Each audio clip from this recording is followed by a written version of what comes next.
को बच्चा कोई कमी करते तो चाय के बाद बाप से शिकायत करता है भैया हैं। अगर काऊ को बाप ही गलती करते तो का होगा। कुंती रो रही है, कह रही है बाबा जब मैंने अपने आप को हारा हुआ महसूस किया तब तक तुम्हारे द्वार पे गई और आज तो तुम ही मुझे रूठ गए हो। अब मैं कहाँ जाऊं? आरे पनी में पनी बिगड़ी गई रे।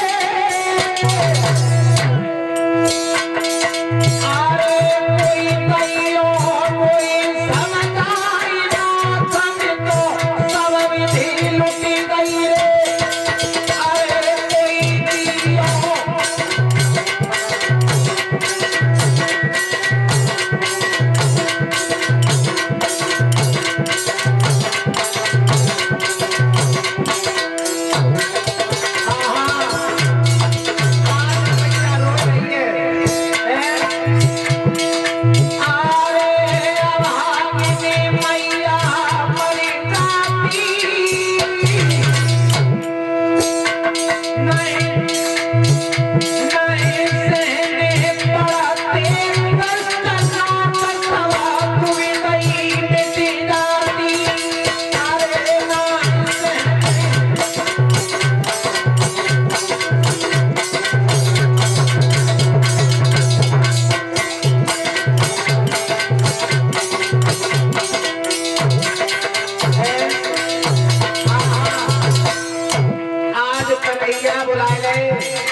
कन्हैया को बुला के कुंती कह रही है लला जा युद्ध को बंद करवा दे।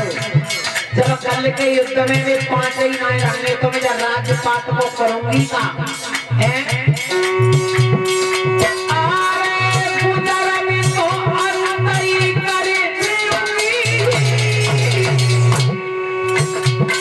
सारा राज्यपात कौरवों को दे दो, मुझे नहीं चाहिए।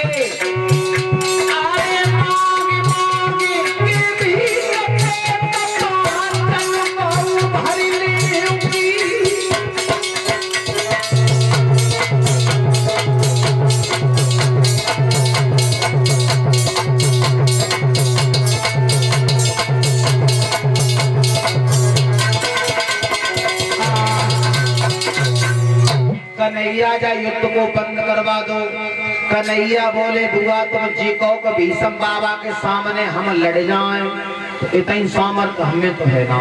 हाँ अगर तुम्हें अपनी बहू द्रौपदी को रात में हमारे संग भेजवे में कोई ऐतराज न हो तो भेज दो। लला कैसी बातें कर रहे हो? द्रौपदी तो तुम्हारे बहन के समान है, ले जाओ।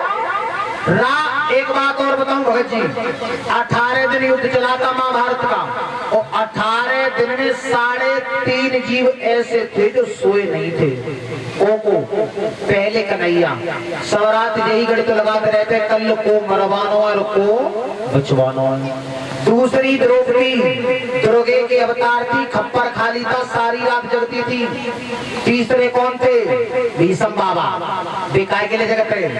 अरे अगर एक बाबा के दो नाटन में आपस में लठिया चल जाए और तब बाबा तो जाके पूछो बाबा कालम को मत जाए, चाहे जालम को मरे, चाहे जालम को मरे, मरेगो तो बाबा ही को है। सारी रात बाबा जगते थे। 3 तो ये है आधो को मांगा, आधा वही था जिसका सिर काट करके टांग दिया था। रात का समय था, द्रौपदी भीष्म बाबा के डेरा को ढूंढने के लिए चली है। ताली बजाते हुए सभी माता बहने भाई बंधु बोले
से डेरा बाबा बैठे और जैसी अंगेना बड़ी महाराज तो क्या देखो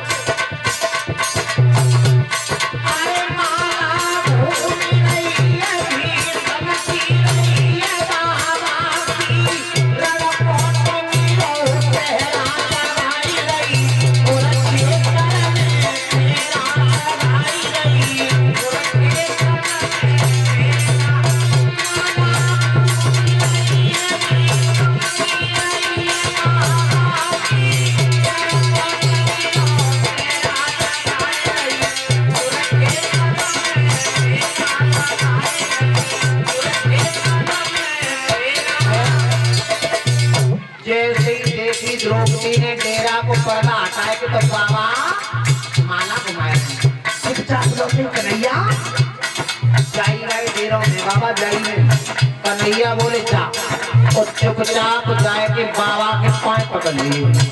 अब महाराज द्रौपदी साध के पांव गई और जाए के भीष्म बाबा के पांव पकड़े और भीष्म बाबा आंखें बंद करके माला घुमाए।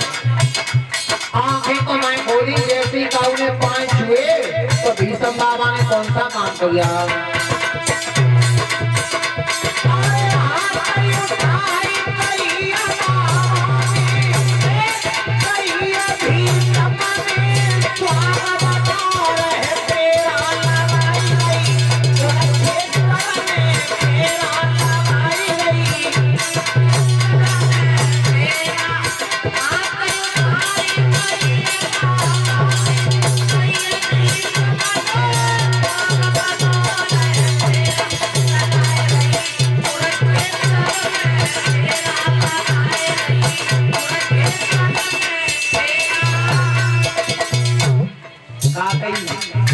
तेरो स्वागत बनो रहे जिनमें भीष्म बाबा प्रतिज्ञा कर रहे कल 5 पांडवों को मार दूंगा और रात में द्रौपदी को आशीर्वाद दे रहे कि तेरो स्वागत लौटे आई।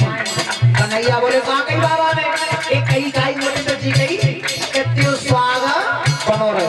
कन्हैया बोले फिर जा और जाए के बाबा को जी पूछिए बाबा जो तुमने दिन में बात कही कही शोभाई रह गई अबे कहने का शोभाई रह गई।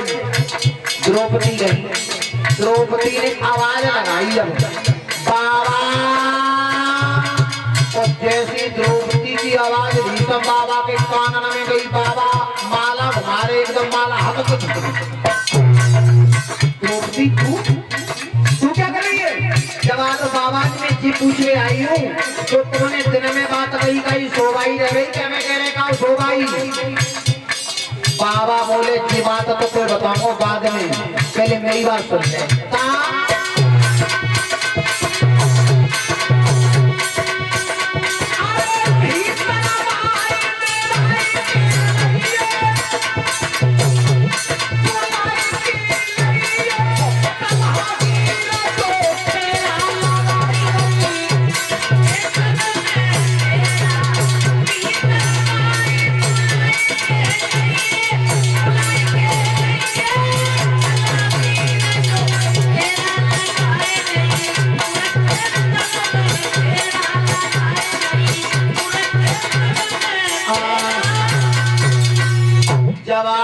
भीतर बाय लिवाए के लिए सलाहगीर जो ती बार बार जो वकालत करा करा के भेज रहा है ना बाले के यहाँ द्रौपदी गई द्रौपदी कन्हैया ने की हाँ कहा गई बाबा ने एक कही कही अब की बार तो बाबा तुम्हें बुला रहे हैं तुम्हें।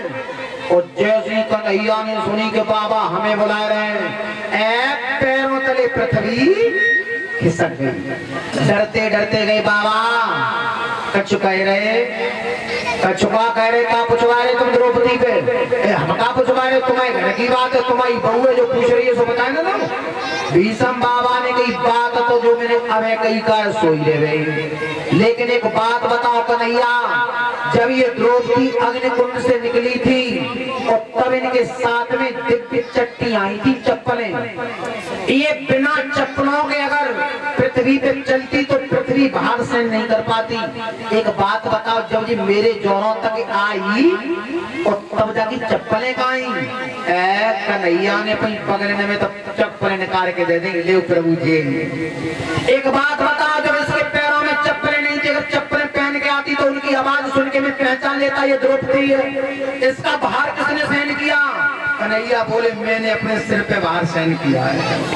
भक्तन ने मोह को नाना भांति नचायो।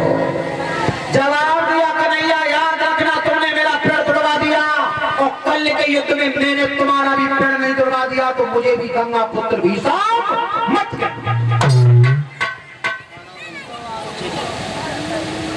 और ये हमारे पास में कुछ पुरस्कार आया है, ज्यादा नहीं, एक लाइन।